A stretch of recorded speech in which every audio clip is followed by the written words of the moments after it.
Okay, next up we have the man who ran the Rachel Gauntlet at Green Lawn School in 1979, and it felt good.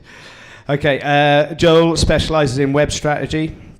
He works with arachnids around the Newport area, planning out where they catch flies next.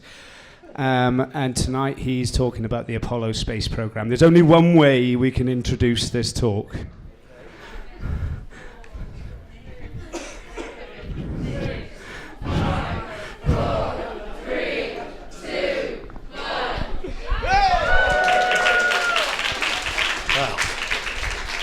I wish I'd have known the talks were meant to be funny, because I don't think my talk can be any funnier if it was about songs and jokes from the Waffen SS. So I apologise about that straight away. So let's go. Okay, so hero number one, a bit of an obvious one, JFK. He was a very visionary president, and he was bold enough to work out that he wanted to set some goals for the nation, very far-reaching goals.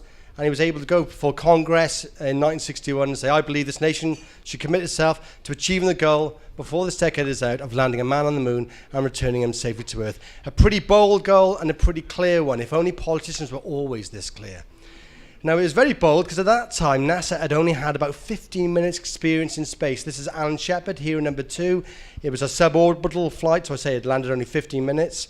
And that showed how little America knew at the time of that speech. They didn't have a clue how they were going to get there. They had no idea of the systems. You're going to have to look at that, lunar lander. They didn't have a clue of the systems and the procedures you're going to have to get to the moon. You're going to need 2 rockets. What kind of vehicle you're going to need? How many astronauts are you going to need? You're going to need 1. You're going to need 3. So there were lots of different arguments and plans about how we're going to get there. Everyone was, there was a political intrigue about it, of course, and lots of sort of infighting. And one guy, who's coming up next, he worked out that the only way you're going to get to the moon, this guy called John Hubbard, he put his career on the line because it wasn't really his department, and he sent letters out to all the stakeholders, and he said, look, if you want to achieve Kennedy's vision and get to the moon, there's only one way we're going to do that, and that's via lunar orbit rendezvous. And I think the guy's very much a hero, as I say, because he did put his career on the line. He didn't just sit behind his desk.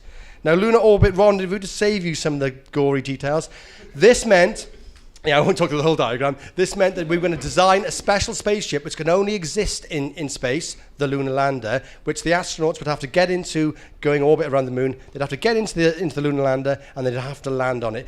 Now, that is how we now know we land on the moon. But of course, back then in 63-ish, the guy was considered a crank for a while before they realized that, yeah, no, this is the only way to do it. Hal Lanning, special regards to this guy. He worked on the computer, which landed on the moon, and he worked out that, look, if it gets overloaded, we must just drop the unimportant tasks and do the high priority ones. It's something we take for granted nowadays. And this did come into play because on the first moon landing with Aldrin and Armstrong, the computer did become overloaded, and there was alarms going off in the cockpit. These guys had to remain very, very calm. Mission control were going crazy, of course, thinking, do we abort the mission? And it fell on the shoulders of hero number 5, Steve Bales, who was only about 25 years old. He was able to recognize that the computer was actually performing okay, so they could press ahead with the landing as long as it didn't have any more errors. So respect to Steve Bales. Of course, big kudos to Neil Armstrong. He had those alarms going off in the cockpit, and he didn't sort of just piss his pants. He stayed in control. And not only that, the computer did malfunction later on, and he had to take manual control and land with only 6 seconds of fuel. Biggest hero is Gene Kranz, and played by Ed Harris in Apollo 13. Gene was with NASA from the early years, and he worked out all the backroom stuff which has to go into planning a mission. All the people with their roles and their responsibilities. He worked out all the training schedules and all the kind of the working practices which need to go in place. So he's a very big hero of mine. So much and so, in fact, that I named my boy Gene. There's my boy. Yeah.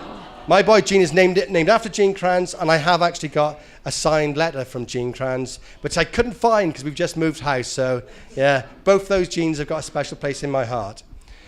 Now, talking of flight directors, for those of you who've seen Apollo 13, Ed Harris gets all the kudos for solving all the problems. It wasn't quite like that, though. There was another flight director called Glenn Lunny, who took over the operation of that as the big explosion on Apollo 13, they thought they were going to lose the astronauts. Here we're seeing Glyn Lunny right in the middle there, all concerned faces looking at him. They're thinking they're going to lose the crew. He settled everybody down, stopped them from guessing, got them doing their jobs and working through the problem. Ken Mattingly, another astronaut, said that was the most magnificent display of personal leadership that I've ever seen. That saved the lives of those crew, and it shows that many people contributed to getting a man on the moon and bringing them safely home. Final heroes are Gus Grissom, Ed White, and Roger Chaffee, who died sadly on the launch pad of Apollo 1 in January 1967. The NASA program was in turmoil then, and many people believe that only their death allowed the program to regroup for them to land later on. So that, ladies and gentlemen, is my heroes of Apollo.